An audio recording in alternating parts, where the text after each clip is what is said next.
Hey everybody, thanks for joining me here and thanks for checking out my podcast. Don't forget to subscribe to my YouTube channel and click the notification bell for new episodes. You can also find Shine Without Shame on Spotify and Apple Podcasts. My guest today is Lindsay McComb. Lindsay is a content strategist and design researcher who works to help people and organizations better tell their stories through content design. She is also a comic book letterer. She self-published a graphic novel with her husband, author David Precht, in 2016, and has a book coming out through Ani Press in 2021. Thanks for joining me, Lindsay. Thanks for having me. Of course, I'm so excited to chat with you. Let's talk about when we met, because, I've said this many times. In my mind, it was like 25 years ago, but I think it was really more like 5 years ago. Do you remember? It was through your husband, David. Yes, I think it was right after we moved to Oakland. So that probably was like 8 years ago. Wow. But he knew you first. And I think we must have just gotten together for like brunch or something. But honestly, the rest is history. And it does feel like a million years, but like in the best possible way. It really does. I really enjoy chatting with you. I mean, it's fun to always hear your thoughts on the world through your creative lens. You're such a deep thinker. Have people told you that? I've heard that a time or two. I get that you're also an old soul. Yes, you have that good old soul energy. Absolutely. Yes.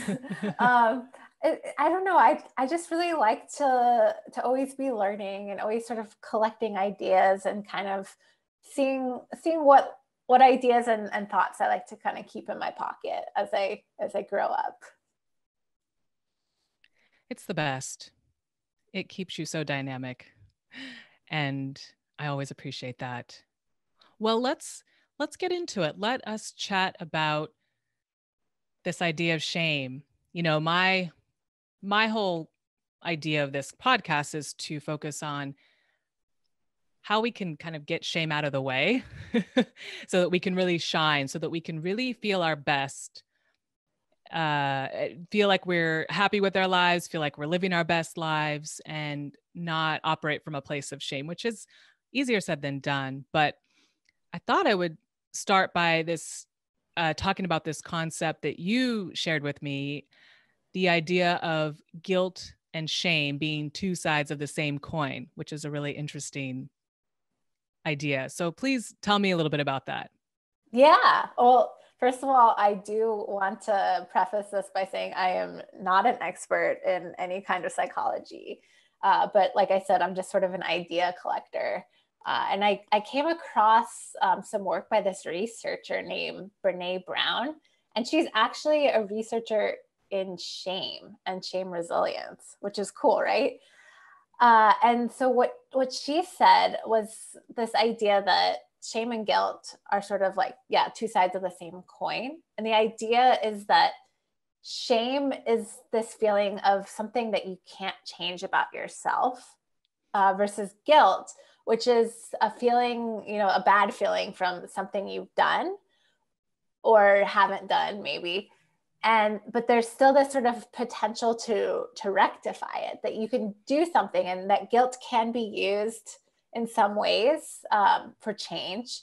But shame doesn't really have that same sort of potential to help you. It just sort of seems to hold you back, or sort of make you feel like you're not worthy. And I really thought that idea was so interesting, because I mean, like most people, I feel a lot of shame about a lot of things.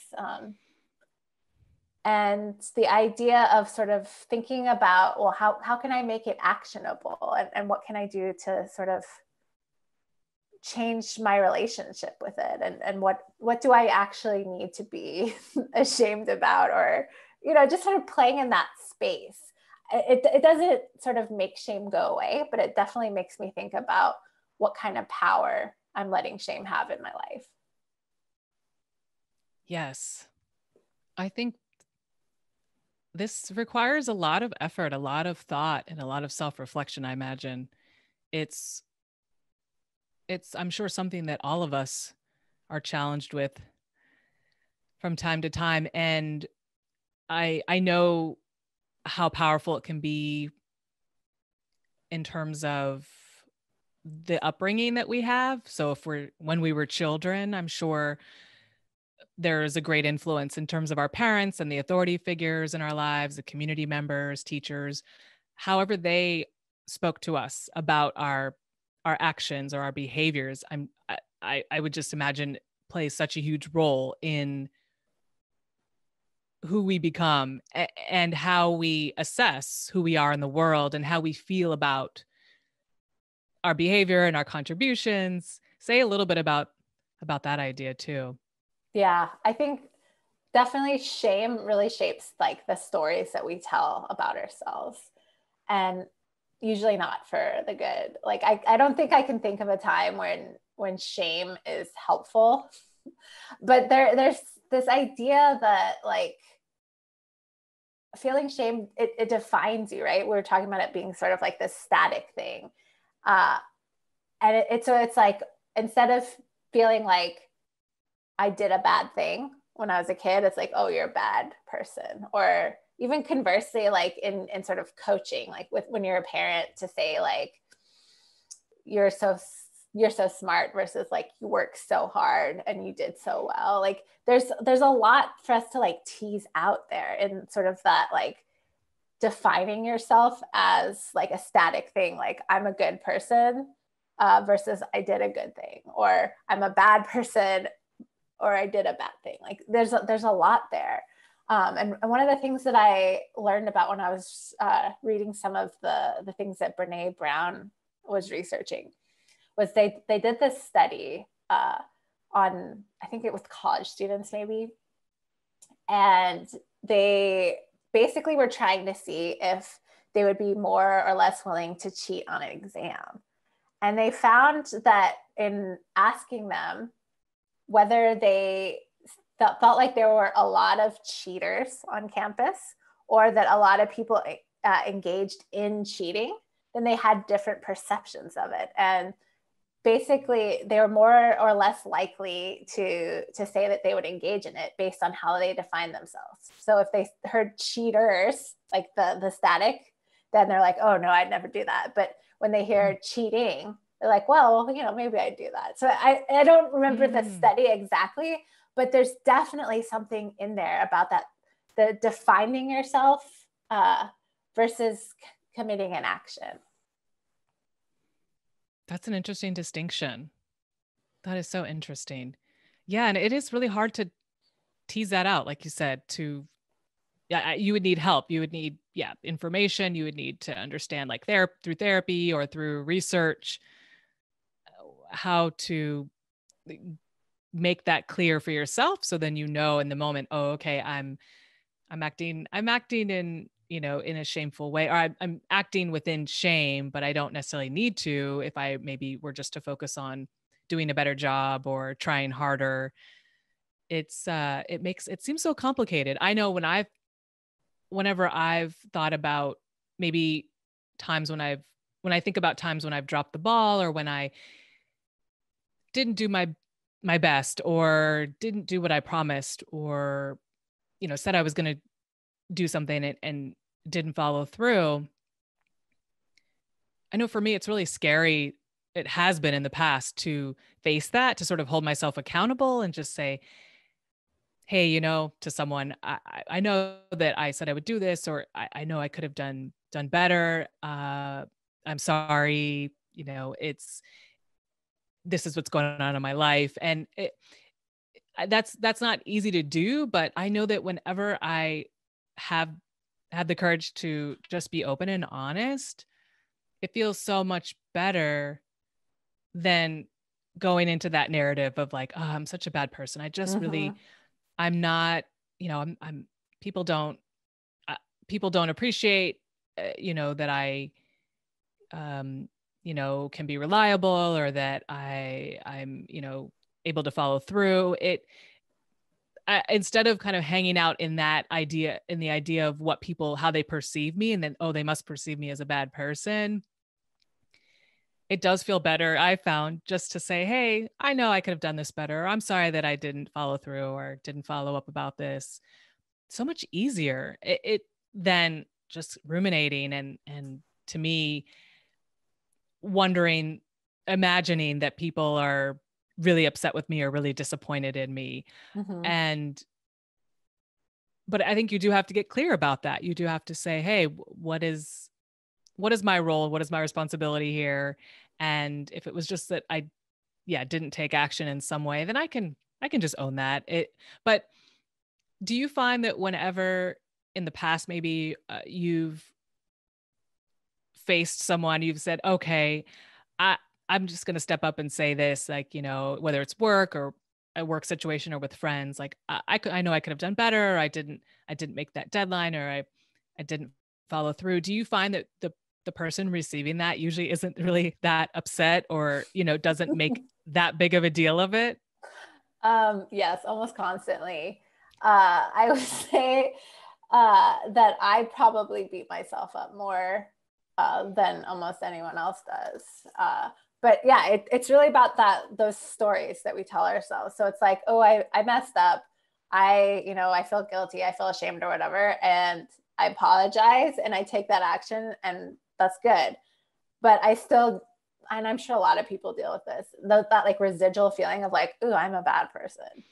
And Mm. I think it's because that I've sort of built that like that pathway, and I'm used to feeling that way. I'm used to sort of like going back into that like thinking. And thank God for the therapists that I've had that have really helped me like identify this and work with it. But like it's just that you get into these habits and you build these like patterns of thinking, and you have to like create a whole new way of thinking, which is Hmm. good, but it takes, takes practice. And one analogy that I heard was that like the brain is elastic and we can always keep learning, but just like when you're skiing or snowboarding, like it's a lot easier to go on a path that's already been worn down than it is to, go on that fresh powder. So like I'm constantly trying to get out of that rut of thinking and like going back to the thought patterns of like I'm bad, I messed up, so I'm bad, and getting over to like I'm a good person, I'm trying, but this action I did was not so great and I can fix that and I can move on. Like an effort to kind of scooch myself over there constantly, but it's definitely worth it.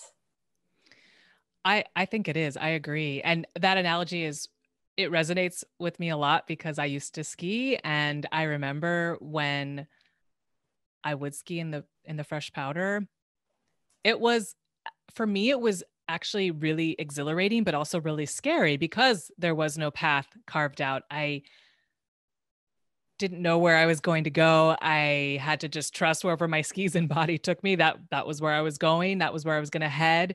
And there was like some fear around that, but there was so much freedom to Yeah. just see where I went, where the little journey took me. And I think that's a great analogy for this idea we're talking about of really trying to change the way we relate to shame, trying to sort of call it out or acknowledge, like, hey, wait a minute. That's not necessarily about me as a person. That's just a behavior. Let me not go into the shame spiral.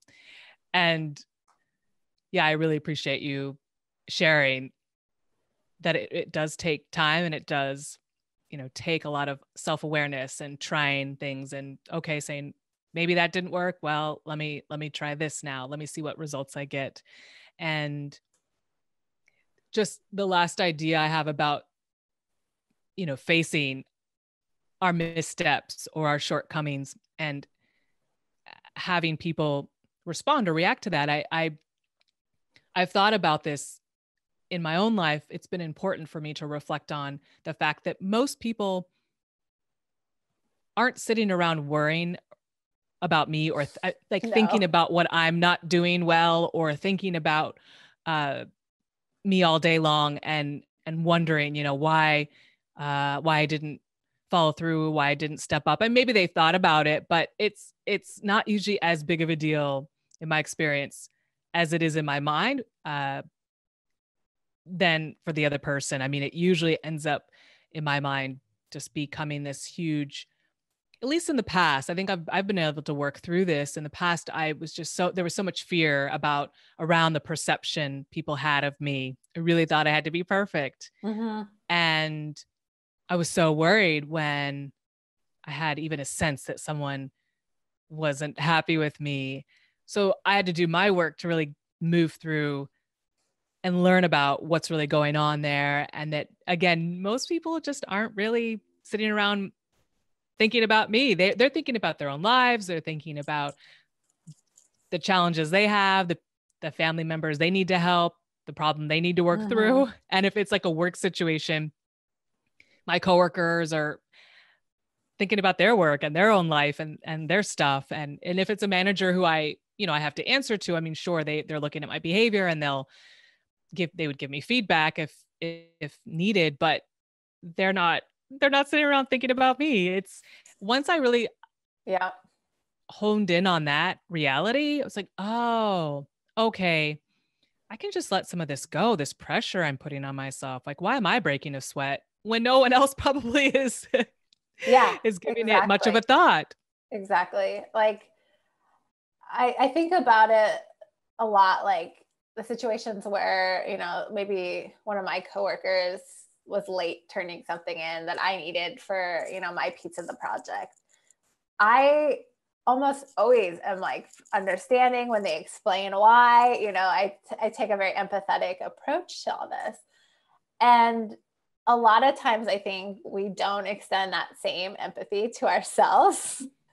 Like if you made the same mistake and the other person is understanding and you're doing your best to rectify it or whatever, like why are you so hard on yourself? Why aren't you giving yourself the same empathy that you would give someone else? It's definitely something that I'm still working on, but it's good to think about. Yes, absolutely. It is good to think about. I think it allows us to, when we take account for our actions and our behaviors and our attitudes, it allows us to get clear about how we operate in the world. And like you said, the narratives that we're carrying around in our minds. You learn that I think a lot of us probably put a lot of pressure on ourselves to achieve, to be perceived as someone who's successful, and to be just seen as a great person, right? I think even if we don't say that to ourselves, that's something that most of us probably on some Yeah, you level. want to be a good person. I think a lot of people do. I think so. And you want people to think highly of you, right? And to Yeah. sing your praises when appropriate. Right? I mean, it, and I think that, yeah, if we can just learn to let go of some of that pressure and the burden we can put on ourselves, it just makes life so much easier. Just I would say that, and also sort of learn to sit with the idea of the fact that sometimes you're the bad guy in someone else's story. That like even mm, even if everything that you were doing you did with the right intentions and the best of intentions, sometimes the things that you do affect other people negatively, and not everyone's going to like that. They're not going to like you, and that, I think, for a lot of people that's really hard to just sort of like accept. And I know you mentioned that you sort of felt worried about being liked by everyone, and I often felt that growing up, that sort of like fear of being disruptive or bothering people. So I think I spent a lot of time sort of trying not to exist, not to be seen, very much trying to be invisible. I was very shy. And I realized, like, so much later in my life, that, to fully be me and to, sit with who I am means that sometimes people won't like me. Like, I heard a quote somewhere, like, you could be like the juiciest, sweetest peach, and someone just won't like peaches. So you could, or sometimes you're that bad guy. Such a good point. That is the other aspect of it. It's true that I think the perception of wanting to be liked is one thing, because it's a perception, and to want to always be liked isn't a reality. But I think that the more you get clear with yourself about who you are, how you move through the world in an authentic way, then you do start to let go of and not worry so much about what other people think of you. And even if you are doing your best and showing up for people and having a good attitude, it's true. You're right. Not everyone is going to like your flavor. But when it comes to that, it's like, oh, that's something else. Like you said, that's not about not reflecting your best qualities, or, it's not about a lack of, or something that you are falling short on. That's about someone else and their stuff. So I hear you. That is important to get clear about when you need to hold yourself accountable, when you need to hold yourself accountable and feel that you may need to course correct, and when it's just really, there's no work to be done. And I think the clearer you get again about yourself, who you are, how you move through the world, holding yourself accountable so that like, oh no, I did my best there. I don't owe anybody like an apology or justification. When you can get clear like that, when you can get clear like that, it's the best ever.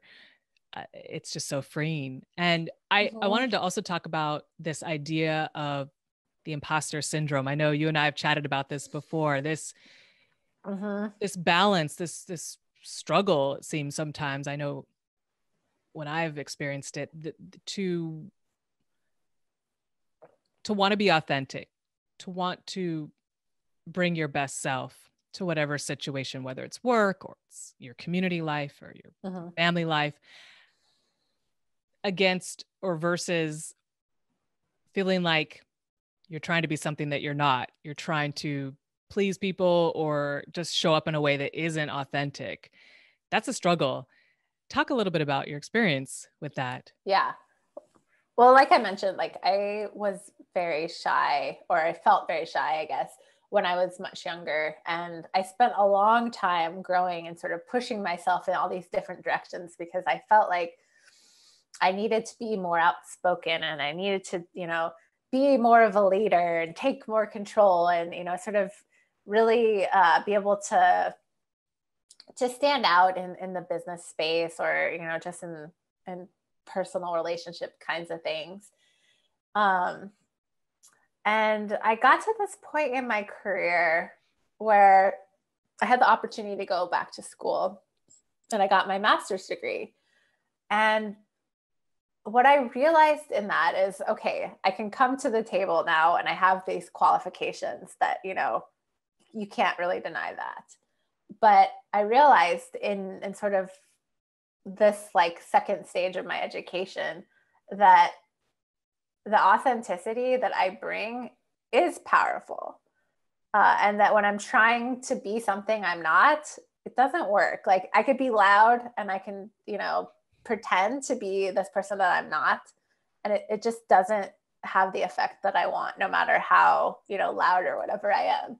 So I've been really thinking a lot about how to bring power in being quiet and in being gentle. And that it's when I'm sure of myself and sure that this is who I am and who I want to be, that I feel powerful. And so, yes, there's still, that everyday struggle of, do I need to, interrupt more in this Zoom meeting so that, people are listening to me, or, maybe I need to be more thoughtful and, write a note down and then, bring something up at the end. Just, like thinking about how to be powerful in a way that works for me. Definitely haven't mastered this. But I think about it a lot. And I think that there is a lot more power in not being aggressive, that they're in gentleness or whatever we want to call it.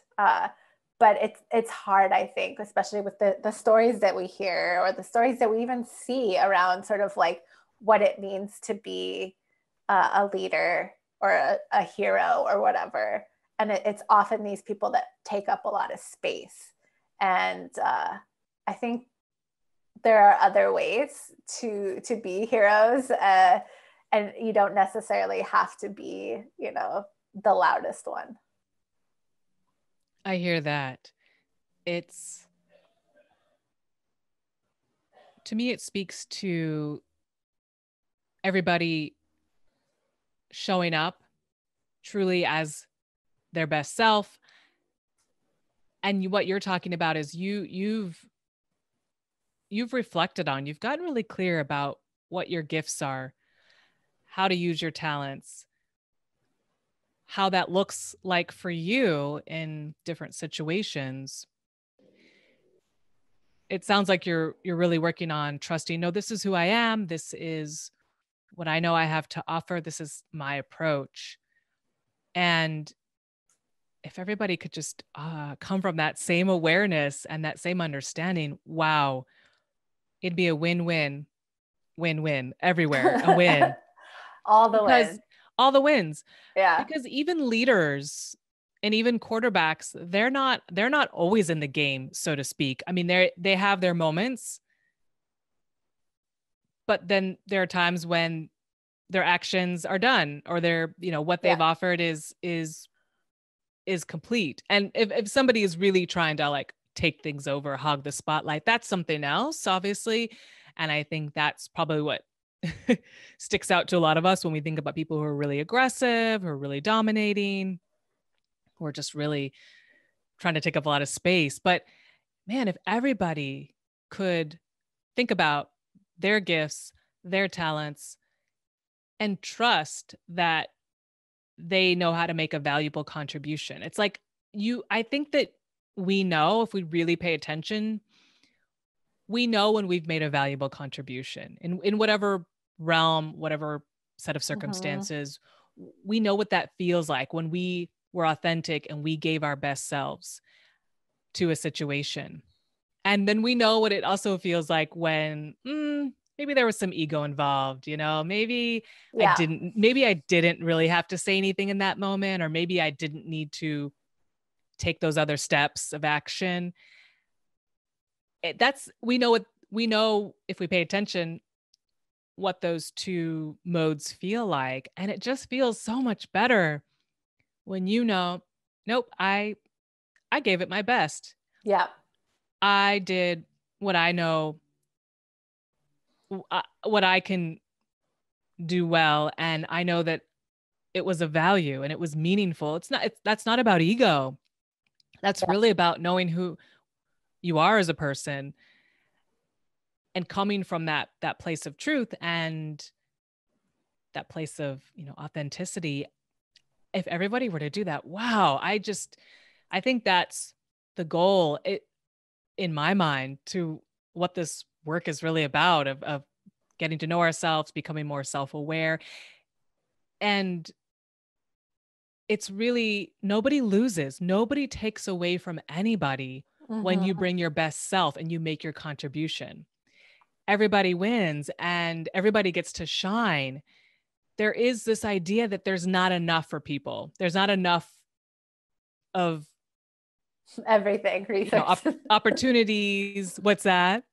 Resources. Yeah, like emotional resources. Exactly. And I don't know, that comes from maybe survival, like our survival instincts, but I don't think that's the reality in many cases, not every single case or every situation, but probably many of the situations we find ourselves in, there really is enough, but this scarcity, competitive environment is just taken over in so many ways in our work environment for sure, but also I think in other ways in our own community lives and even in family structures. And it just seems that we owe it to ourselves to really move beyond this the only way I can really articulate it is this idea of kind of the survival mode. Yeah. I would say like a lot of that has to be unlearned. Like I can give you a good example of something in my own life. So growing up, I was not very athletic. And part of that became this story that I told myself, right? That I was picked last in gym class and I was like bad at sports and I would never be good at it. So I should just not try. And I just sort of like built that story for myself. And I perpetuated that story by not trying. And while I was in Oakland, I was working on sort of just deciding who I really wanted to be. And I was like turning 30 and there's this gym near my apartment and I would walk by it a lot. I'm like, oh, maybe I'll give it a try. And I wound up going, and this gym actually really changed my life because I learned how to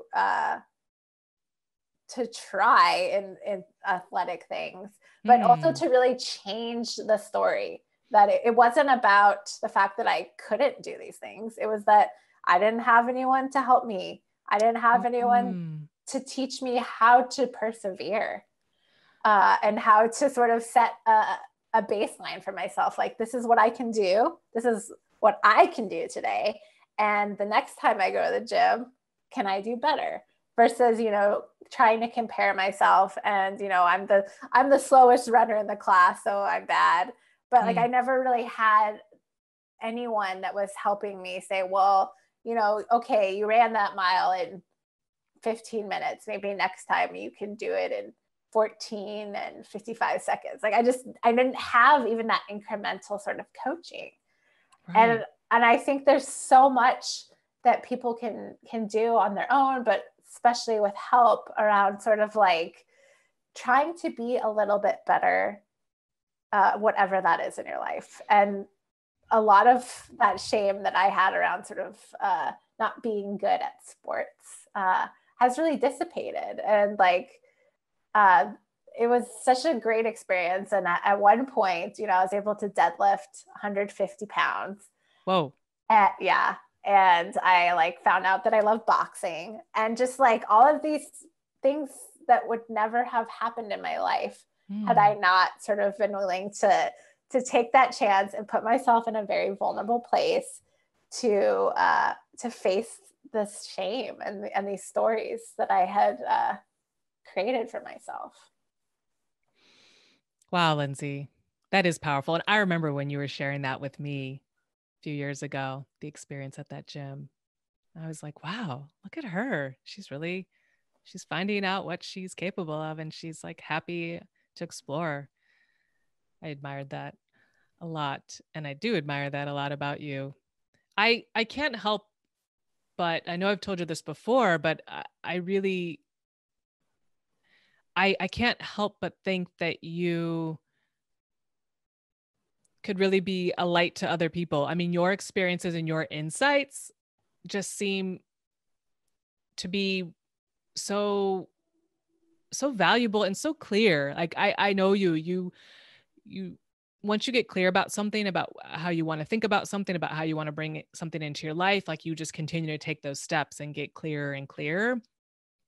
You're very methodical.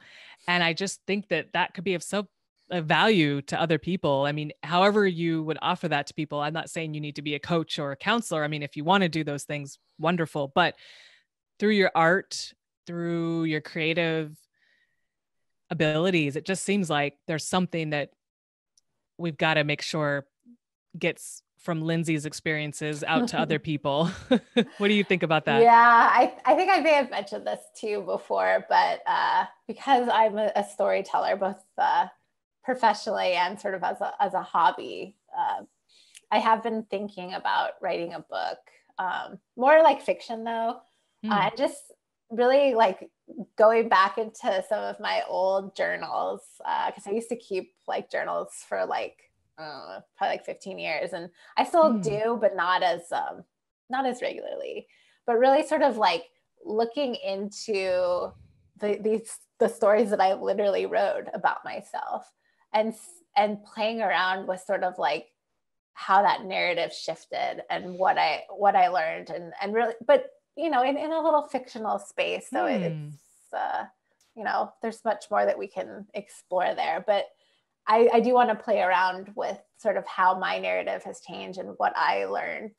And hopefully that can inspire some other people to look at things in their life a little differently. No doubt. I think it would be. I'm going to stay tuned for sure about that book. It's it is I think a great way to share through stories, and people, they want to know like, oh, okay, someone else did this, I can do this too. And someone who maybe is describes himself as being a little bit more on the shy side or reserved side, they are able to really gather this wisdom and the insights that they've gained on their own journey and share that. People will be inspired by that for sure. And I'm excited. Yeah. And I have to say, like, if you're the writer of your own story, then you can also be the editor and you can make those changes that you don't want and make things better. I love that. And I relate to that absolutely in the work that I do. Cool. Well said. Lindsay, well, I end my podcast with each guest by asking them, what is your favorite television show or show that you simply recommend? It could be old, it can be newer, and why? Mm-hmm. I think you know this already, but it's Futurama. It's a cartoon by the creators of The Simpsons, but it's got a pretty different feeling to it. Has all the stupid stuff, but a lot of really smart stuff and a lot of heart. It's definitely a show I go back to. First 4 seasons, definitely the best, but even some of the later ones have some really just like great, thoughtful stories that are also really funny. So if you're looking for something smart and stupid, with a lot of heart, I recommend Futurama. Futurama.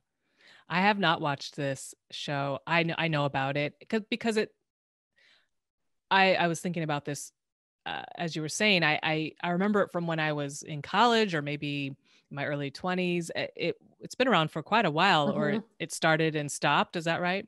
Yeah. So I think it started like right in 2000, maybe 1999.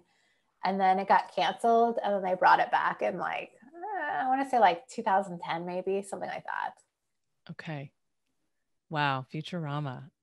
I will have to find it online and I'll check it out.